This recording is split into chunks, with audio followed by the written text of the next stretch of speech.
meni tinglayapti, shu hadislar ontiryapti.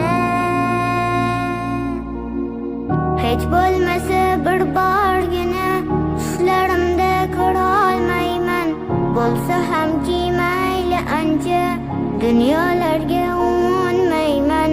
Rasululloh sizga loyiq ummat bo'lishni istayman.